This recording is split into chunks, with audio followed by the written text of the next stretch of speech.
Okay, so now, let us simplify radical expressions. So, magsisimplify tayo ng hindi perfect square na number, may kasama na siyang variable, and so on. So, let us have an example. Okay, so first example, we have square root of 8, x raised to 5, y raised to 8, and z raised to 13. So, now, kukunin natin yung factors nilang lahat na yung isa ay perfect square. So first, let's get the factors of 8. So what are the factors of 8 na yung isa is perfect square? So that is 4 times 2. 4 times 2 is 8 and 4 is a perfect square number. And then kunin natin yung factors ng x raised to 5. Isasakto lang natin since dapat divisible by 2. So that is x raised to 4. Kasi x raised to 4 is divisible by 2 and then times x. X raised to 4 times x, that is x raised to 5. Next, y raised to 8 is divisible by 2. Yes, so just copy y raised to 8. And then z raised to 13 is not divisible by 2. So, babawasan nyo lang. 13, 12, 11. So, yung 12 divisible na siya by 2. So, ilalagay nyo dyan is z raised to 12 and then times z. Kasi dapat z raised to 12 times z, that is z raised to 13. And now, divide or get the perfect square root. O square root of 4, that is 2. So, labas nyo, 2. Square root of x raised to 4, that is x squared. X squared. Kasi, didivide mo lang. 4 divides 2, x squared. And then ito, y raised to 8. Divide nyo lang. 8 divide 2, that is y raised to 4. Larang tinta. And then z raised to 12. Divide nyo lang sa 2. So that is z raised to 6. And then, ayan na yung perfect square. So, copy nyo lang, bilugan nyo yung mga natira. Itong 2, itong x, itong z. So, kakopyahin nyo lang, nasa loob sila. 2x, z. So, the final answer is 2x squared, y raised to 4, and then z raised to 6. It's the simplified form. Okay po. Next example, we have square root of 32, a raised to 6, b raised to 11, and c raised to 17. So, gagawin ulit natin, kukunin natin yung factors niya lahat. And then, dapat yung isa is perfect square. Okay po. So, the factors of 32 na yung isa ay perfect square ay 16 times 2. Okay po. So, lagay natin 16 times 2 is 32 and 16 is a perfect square. And then a raised to 6, that is divisible by 2. So, just copy.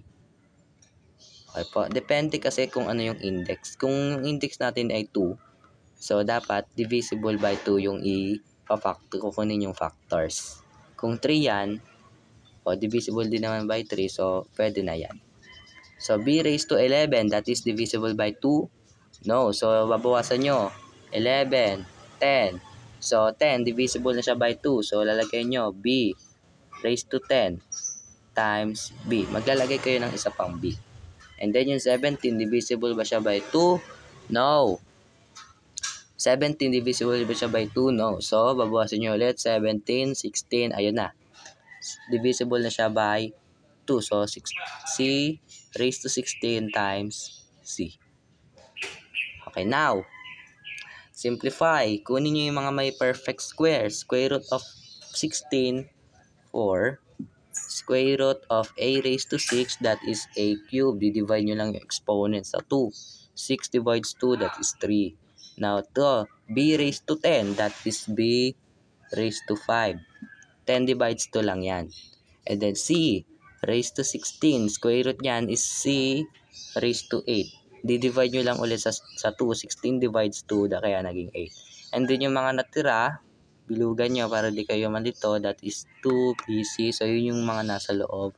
2bc. And this is now the simplified form. Okay po. Next. Okay, so last example, we have cube root of 81, x raised to 5, y raised to 6, and z raised to 13. So ngayon, cube root naman. So ngayon, iisip naman kayo ng factors niyang lahat na yung isang number is perfect cube. So yung 81, ang perfect cube niyan ay, so yung 81, pwede natin isulat yan as 27 times 3. So, 27 times 3 kasi 27 is a perfect cube. Now, sa variable naman, dapat divisible by 3. So, now, x raised to 5, bawasan natin. 5 not, 4 not, 3 yes.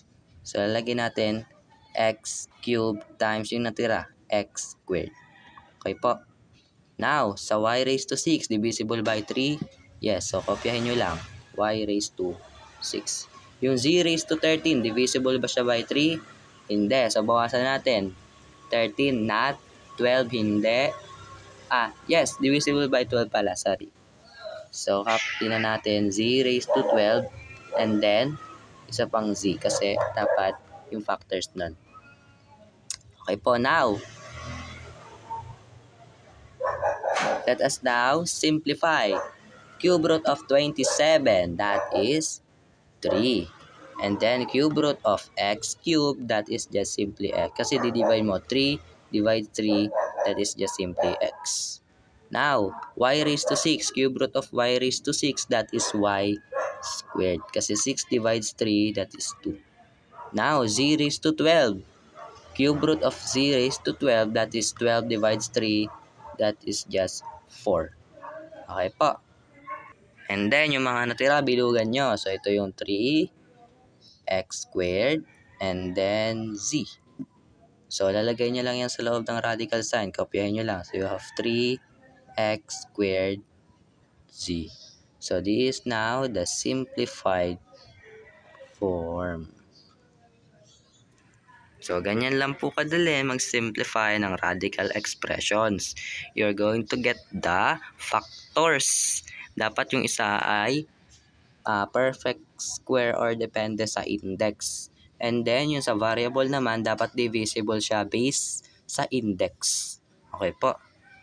Thank you.